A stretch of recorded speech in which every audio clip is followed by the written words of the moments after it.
Hello good morning दोस्तों। आज फिर आए हैं एक नए चैप्टर के साथ जिसका नाम है carbon and it's compounds.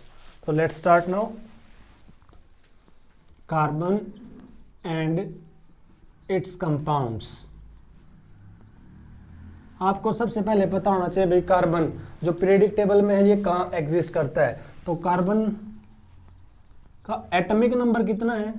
Atomic number वो है 6।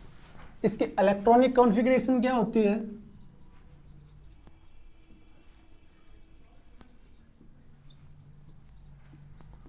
वो होती है 2,4।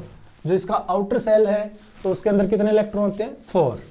और अगर देखा जाए तो ये क्या होती है? 1s2 2s2 2p2।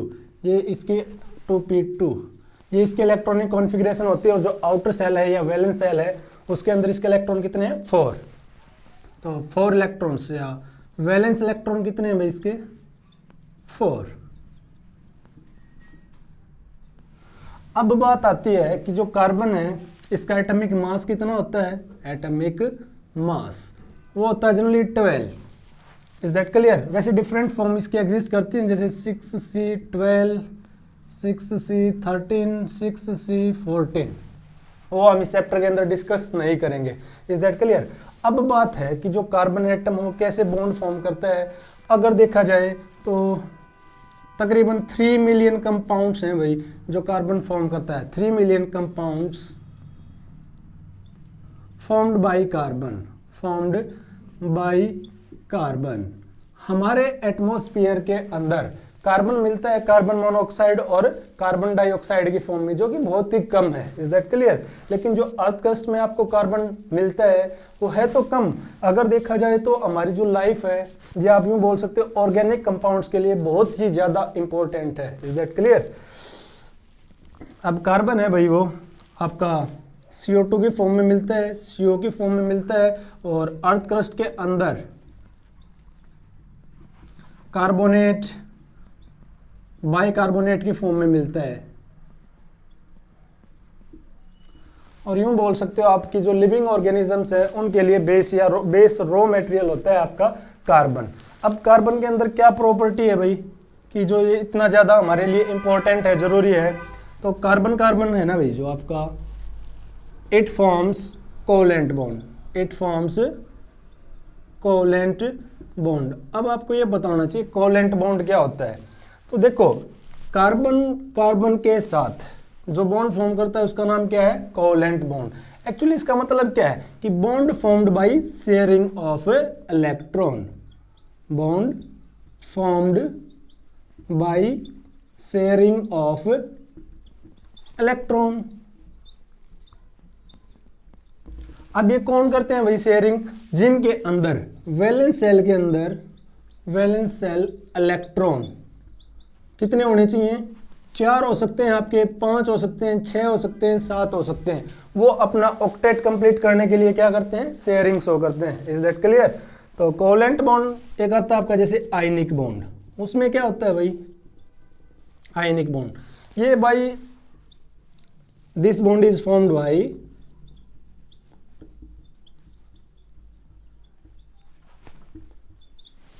Transferring of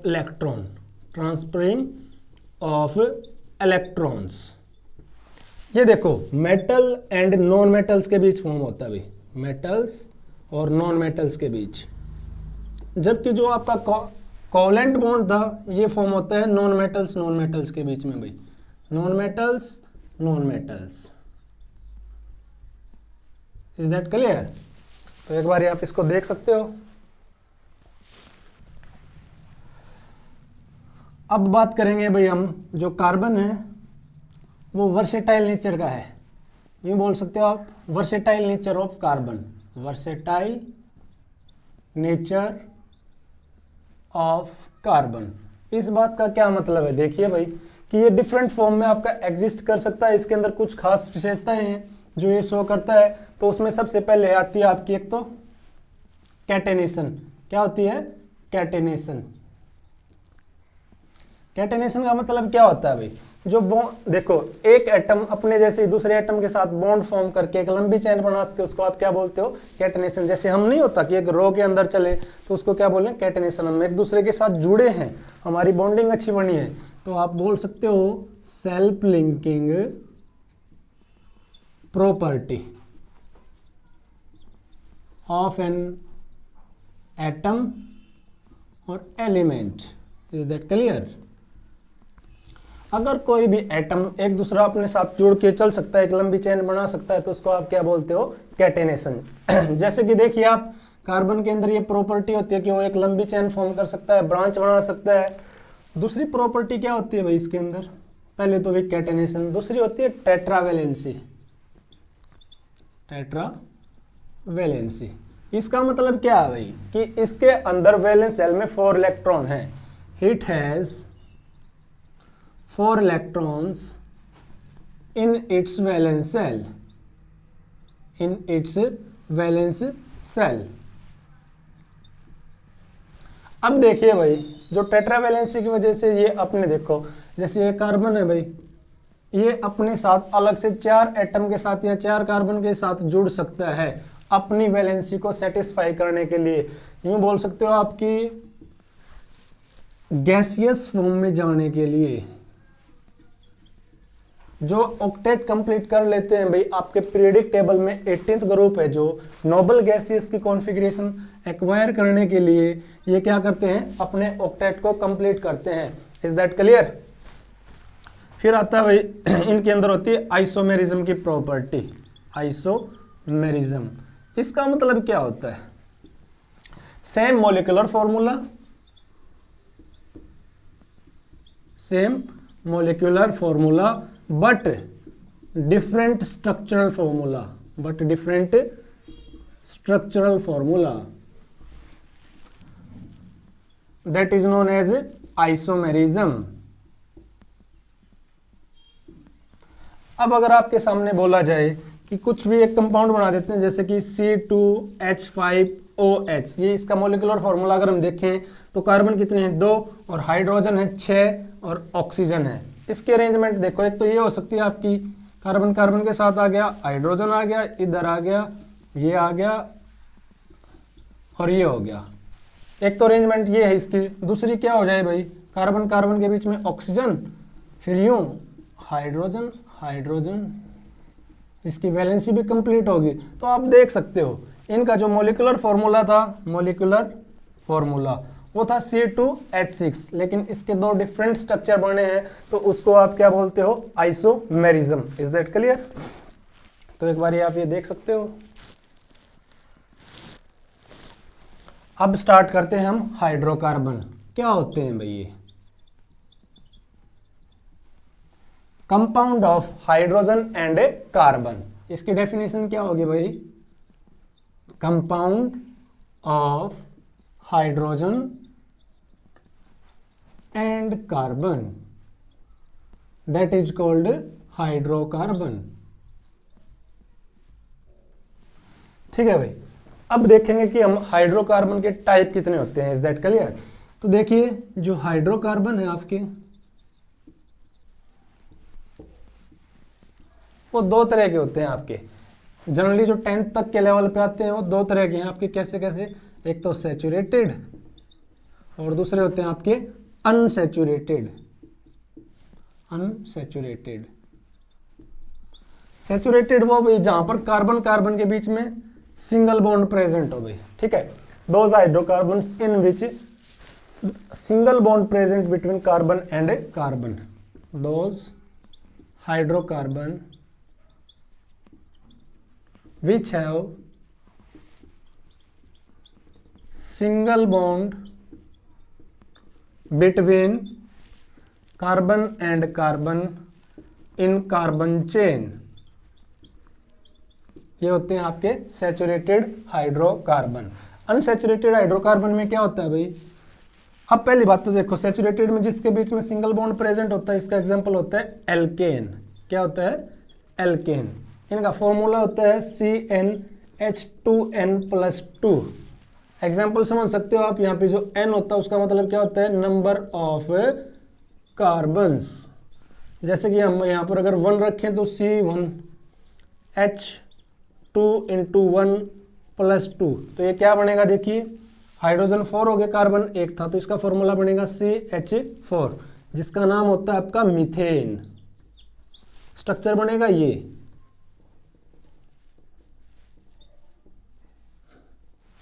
दूसरी तरफ जाते हैं अनसैचुरेटेड हाइड्रोकार्बन्स, जिसके अंदर देखो भाई जो कार्बन चेन है उसके अंदर डबल बॉन्ड प्रेजेंट हो सकता है कहीं पर, या फिर ट्रिपल बॉन्ड प्रेजेंट हो सकता है, तो उसको आप क्या बोलोगे, अनसैचुरेटेड हाइड्रोकार्बन। तो यहां पर इसकी डेफिनेशन में आप लिखोगे those hydrocarbon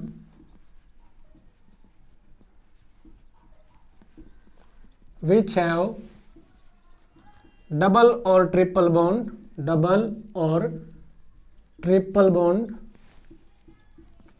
in carbon chain,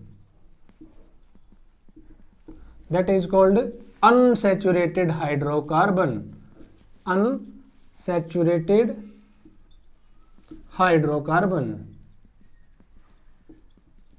इसके एग्जाम्पल क्या क्या आते हैं भाई, एल्कीन होते हैं, एल्काइन होते हैं, एल्काइन। एल्कीन तो वो भी जिसके बीच में आपका डबल बॉन्ड प्रेजेंट हो, और एल्काइन वो जिसके अंदर आपका ट्रिपल बॉन्ड प्रेजेंट हो। जैसे कि देखो एक स्ट्रक्चर बना के देखते हैं हम, ये हो गया भाई, इनकी वैलेंसी भी कंप्लीट है कार्बन की आपकी, और फॉर्मूला देखो तो देखो क्या बना, C2H4, और इसका फॉर्मूला ये रहेगा आपका CnH2n। n आपको पता है क्या होते हैं, नंबर ऑफ कार्बन्स, तो यहाँ पर 2 रखोगे तो C2 और H4 हो जाएगा। एल्काइन में क्या होता है, इनके बीच में ट्रिपल बॉन्ड आ गया जैसे, तो इसका फॉर्मूला तो ये बनेगा, देखो अब फॉर्मूला CnH2n-2, जैसे कि इसका देखोगे तो आप C2H2 बना है भाई, इज दैट क्लियर।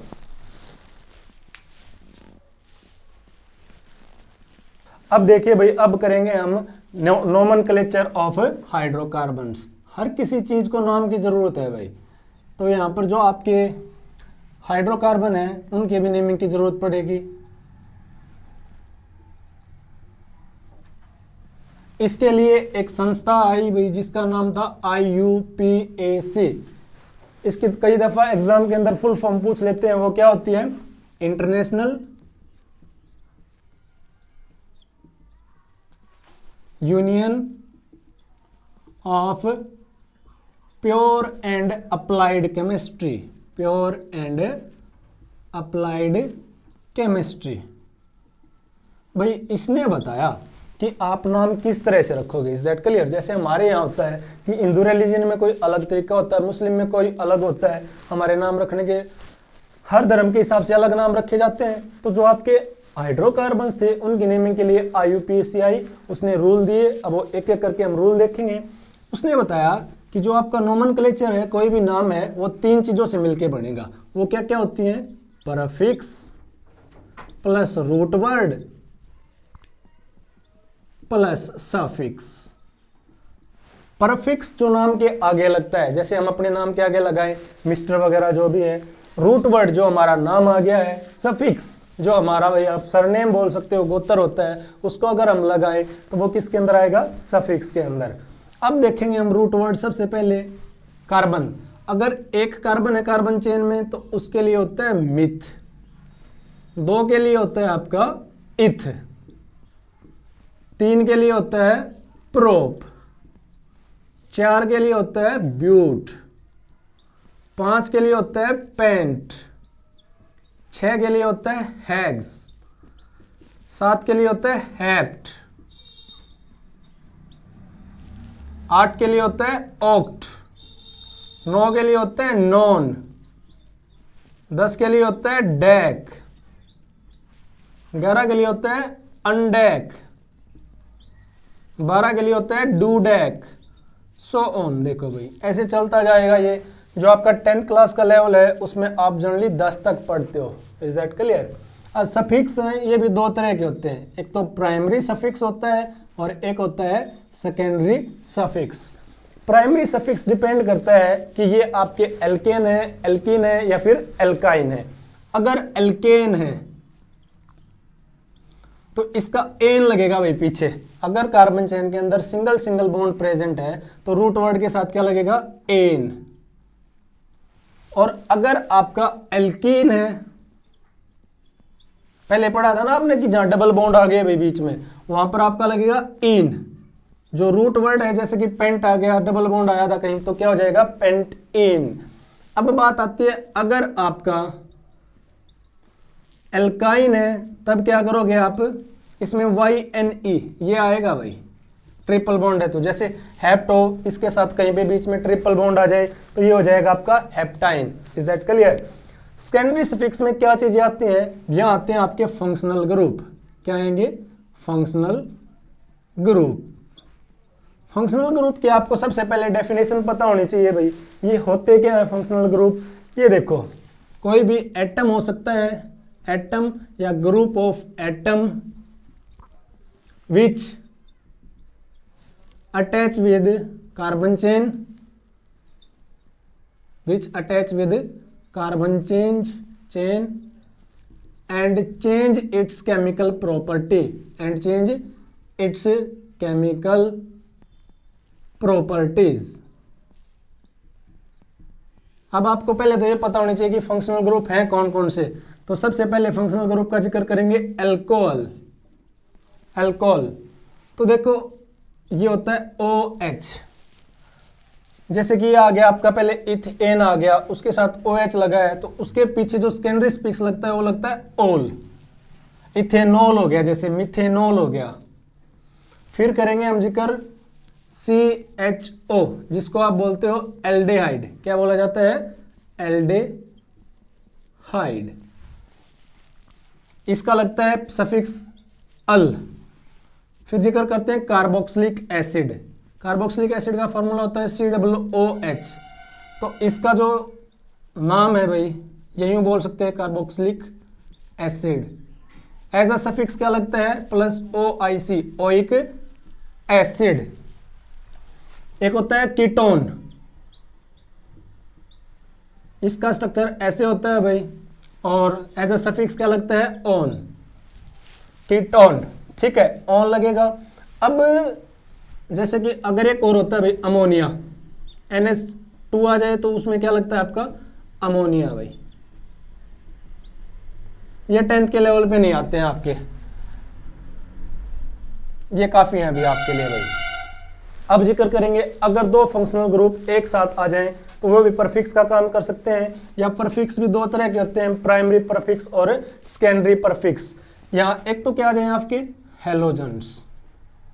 हेलोजन्स में क्या होता है आपका, जैसे क्लोरीन आ गया, ब्रोमीन आ गया था, आयोडीन आ गया, तो ये आगे लगेंगे भाई, इस रूट वर्ड के आगे लगते हैं। जैसे क्लोरीन आ गया तो क्लोरो लग जाएगा, ब्रोमीन आ गया तो ब्रोमो लग जाएगा, आयोडीन आ गया तो आयोडो लग जाता है।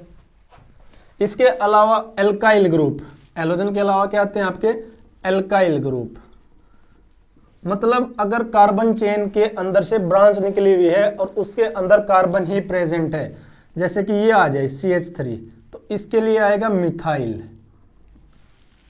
दो में आ जाए जैसे C2H5 की ब्रांच आई है, उसके लिए आएगा इथाइल।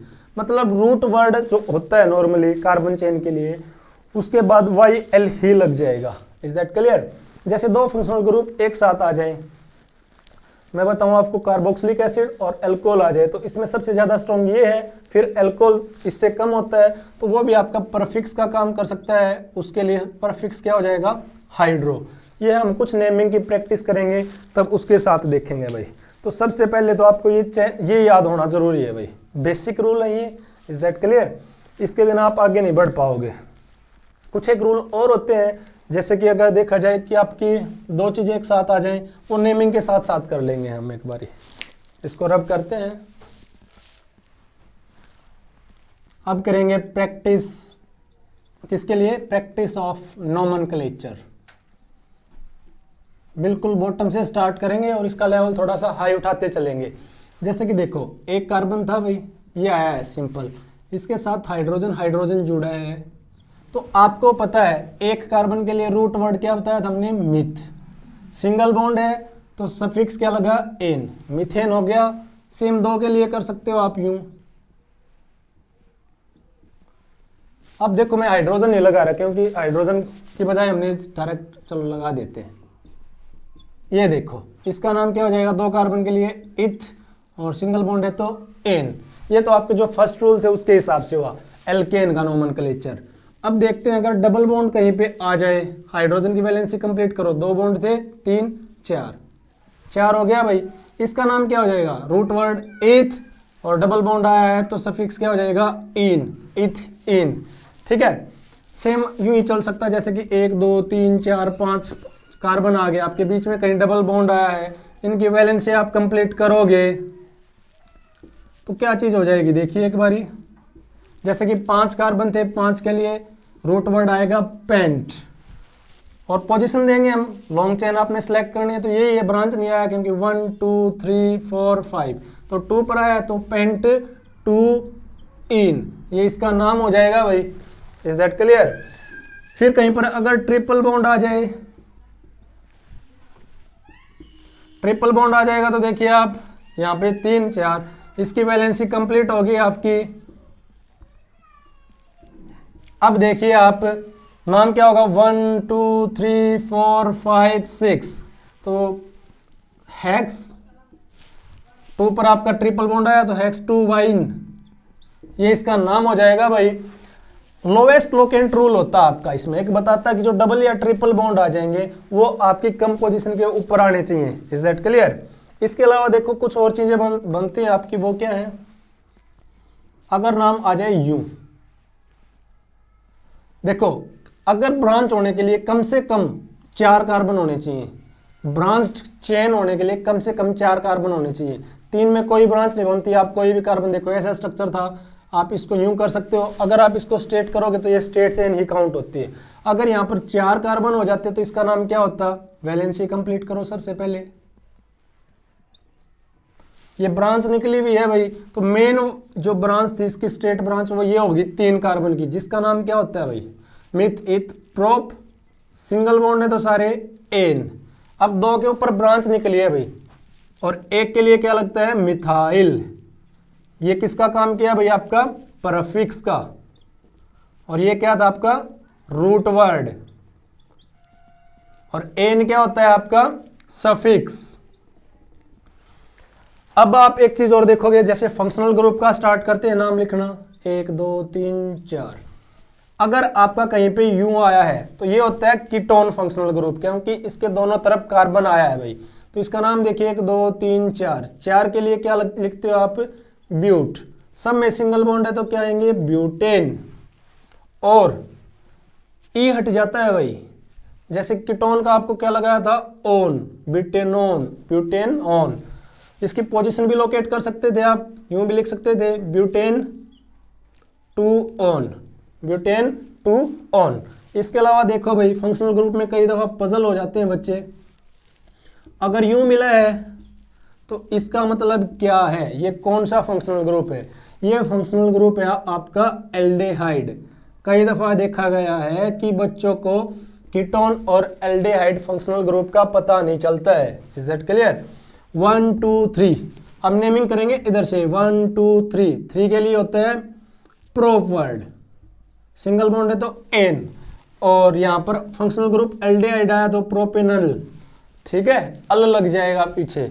अगर कार्बोक्सिलिक ग्रुप लगता है तो उसको हम ऐसे दिखाते हैं भाई, वैलेंसी हमने कंप्लीट कर दी है तो प्रोप एन ओइक एसिड, ऐसे नाम लिखा जाएगा। ये फंक्शनल ग्रुप हो गए हैं।